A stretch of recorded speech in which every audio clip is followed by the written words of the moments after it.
ano yan eh, yung ano nila, eksena nila dyan, kailangan mapaupo si Sarah para absuelto lahat. Kasi nag-fund yung mga contractors eh. Eh, di ba, Mami Pebs, most of the attempt nila, fail. We can consider fail. Ano sa tingin mo yung isa pang mga... Sasabay sila dun sa malinis na rally. At yung maramihan, yung October 31. Sila eh, noong 21. Wala, hindi ko ina-expect na na watcher ako ngayong araw eh. No? Sana may popcorn nga. Diba? O yung sumabay sila doon, di ba? Hindi mo, wala kayo napansin. Sabi ni Delia Rosario, oy, si Boss Mark, antok na. Hindi o tignan nyo, ang laki pa nga ng mata ko. Paano sasabihin antok na kayo talaga? And maisog yung sinabing rally doon sa liwasan pero walang maisog. Wala yung mga vloggers. Okay. Nasa alam din sila. Nasa? Alam nilang gagawin. Alam nilang mangyayari. Wag nila kong etchesin. Yung sumisigaw na kung may lighter ba kayo? Balikan niyo yung video. Susunugin yung Malacanang nun eh.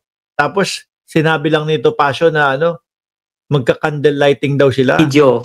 Wala kayong makikitang maisog vloggers dun. Okay.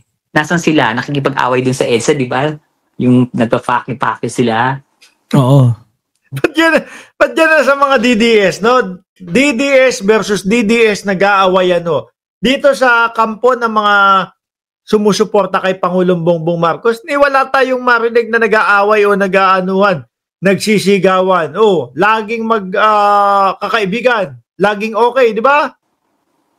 Yung hindi na naligo, tas nakipagpakyuhan pa. Yun. Tapos naglabas ng si Attorney Vic ng statement na hindi naman yan ang usapan natin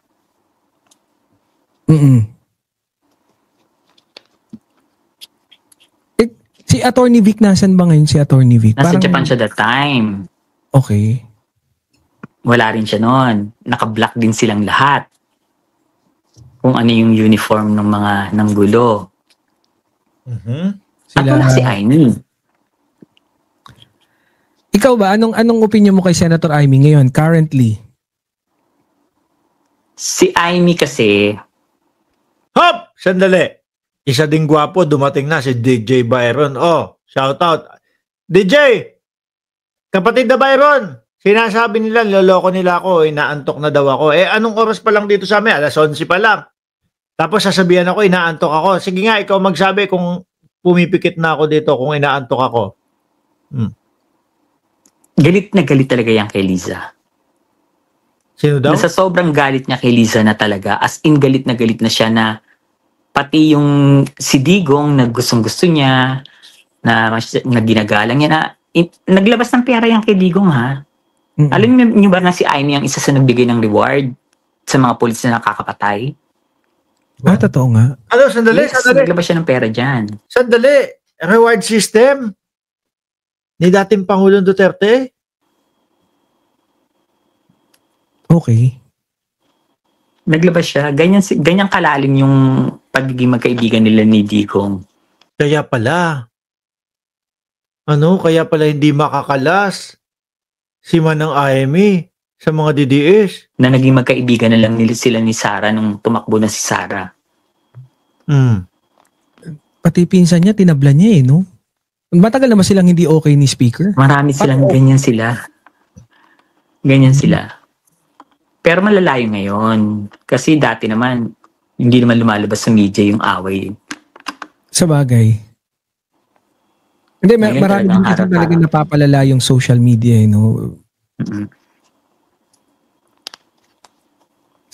Pero kasi, di ba, ang akin lang, kung ako nga, alam ko yung plano, nasasaktan ako eh. Nag-aalala ako, ikaw pa kayang kapatid, alam mo yung plano, wala kang ginagawa. Ayan, na-inisenyo si Ma'am Levy. Salamat po sa inyong super sticker, Ma'am Levy.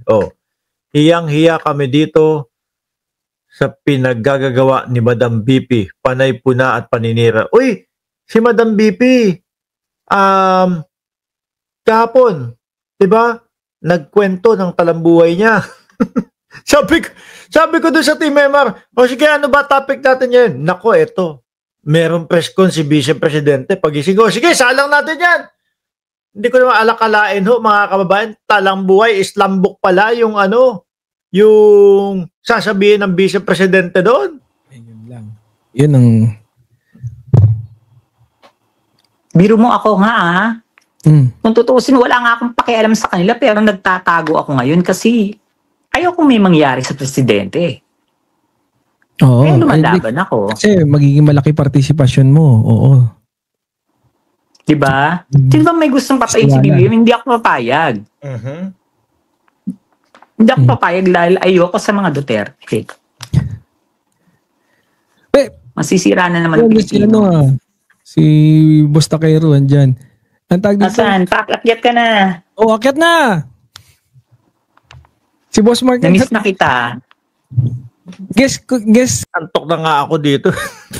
Papakyatin niyo pa ako dyan. Kuya, nung isang araw, kailan ba? Talaga? Sikat na si Taquero no? Oo, wala na. Hindi ko napanood yun sa inyo ni ni Trillanes. Oo. Nakaano ako dun, naghihintay ako dun, nakatulog yata ako or what? Oh, yan. Sis, nabanggit ho si dating Senador Trillanes. Mamayang alas 9 ng gabi po, mga kababayan. No, mamayang alas 9 ng gabi, Pilipinas time, ay naka-live po tayo dyan sa Birahan PH at ang bisita po natin ay si dating Senador Trillanes ho, mga kababayan. O, doon sa hindi pa mga nakasubscribe doon sa Birahan PH, mamaya ipopost ko dito para mahagilap nyo, makita nyo kung saan yung hahanapin na Birahan PH channel. Sabi ko, panoorin ko na lang yun ng replay. Si kay Sentry ba? Anong opinion mo kay Sentry? Senator lahat ng totoo niya sinasabi.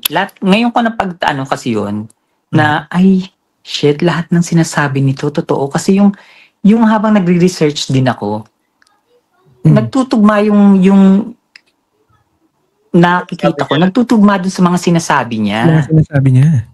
Oo, sabi ko, tinik pala talaga noon pa sa kanila, kaya ayaw nila kay Trillanes. Tinik pala si Trillanes sa lalamunan nila talaga. Recognize, sabi ni Bostaquero, so dapat pala isa doon sa itatanong natin kay dating Senador Trillanes, ano ba talagang petsa? No? Ang pagpunta ni Bongo at ni Bato de la Rosa sa ICC. Isa yan sa itatanong natin. Ako magtatanong niyan. Tama sa kaso sa ICC si Senator Amy. Oo, kasi nagpondo siya Oo. Kinonsinti niya, no? Connected talaga siya. Kasi kita ko si Bongo connected kahit na hindi nakitang pumatay. Hindi si Bongo naman kasi. Maingay yun. Siya nagsabi kasi ng may reward.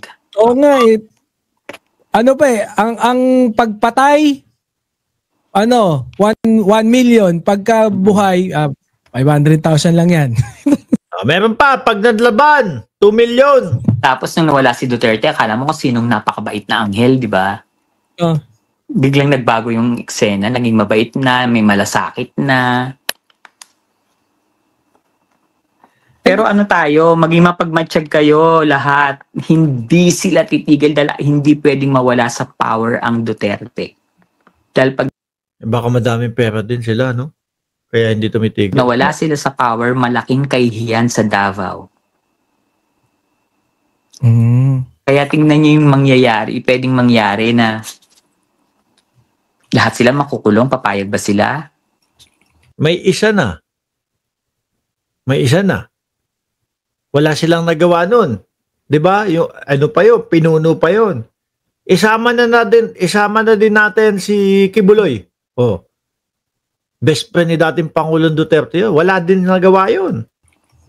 Di kung makukulong kami, pakaya na lang tayo. Oo. Ayan, nawala na si Mami Pebs. Itutuloy natin ito mamayang umaga, ha? Mamayang gabi, mga bossing. Okay? Eto pa. Sabi niyo, inaantok na ako. Eto. Para doon sa naghahanap nung Birahan PH, nawala ho kasi si Mami Pebs doon, pero halos light na lang po yung mga sumunod na mga pinag-usapan nila dyan. Eto po, yung Birahan PH, mga kababayan.